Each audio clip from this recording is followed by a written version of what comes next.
Okay, I'm Jenna and I'm the Federalist. I'm John and I'm also a Federalist. I'm Matt, I'm anti-federalist. I'm Ian, and I'm also an anti-federalist. As the Federalists, we believe in a strong central government, and we believe that the Constitution shall give us that strong central government. As an anti-federalist, I believe that the Constitution would be bad for this country, and we need to stay with sovereign states without a central.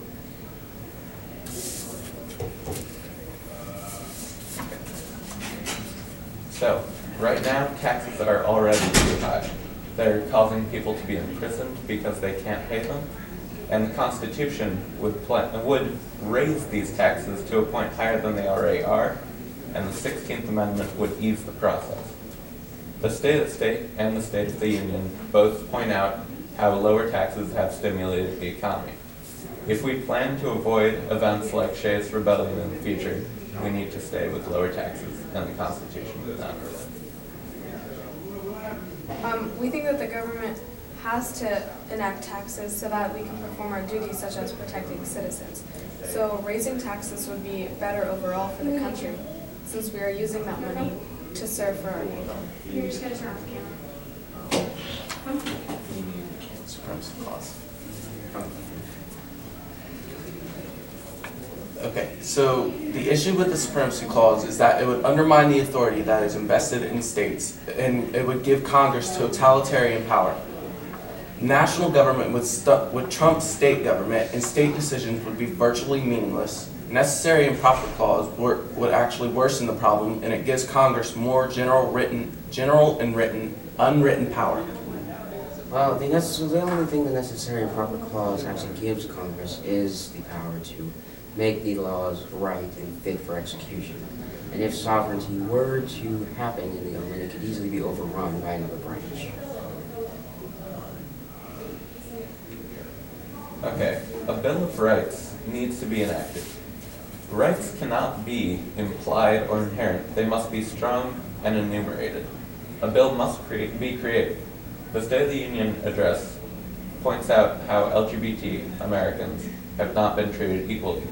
We need to avoid this problem by creating a Bill of Rights to protect citizens. We agree with the Bill of Rights, but not on all of the rules in them. We think that no state shall make any law which shall contradict the laws of the United States, and no state shall make any law which shall abridge the privilege or the immunity of a previous made law. The issue with proportional representation is that it unevenly represents states. Small states have fewer votes, while large states would have the final say on most, if not all, issues. Well, according to Amendment 14, Section 2, the representatives will be chosen depending on the number of people in each state. So, why should we abolish the Articles of Confederation? Why waste the things we have already created? It's difficult to begin anew, and we've already created a system of government that we can revise. It provides a system of sovereignty in the states that would not be guaranteed in the Constitution. But the reason that we are making a new reviewing the articles is because not everything was working out the first time, which means that making new rules would be a new start for our country, even if it means it will take some time and effort. It's needed for this country to work. You see, the Constitution doesn't really abolish the Articles of Confederation, it rather enlarges them and makes the laws more people-friendly. If devolution would definitely result in the downfall of this country.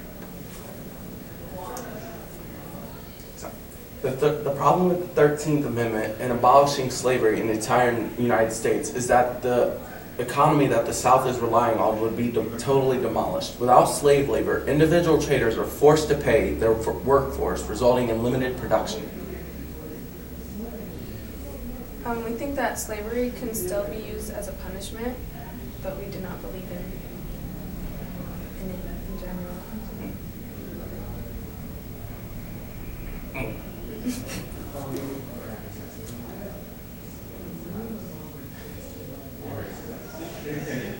So that's our debate, and yeah, we win.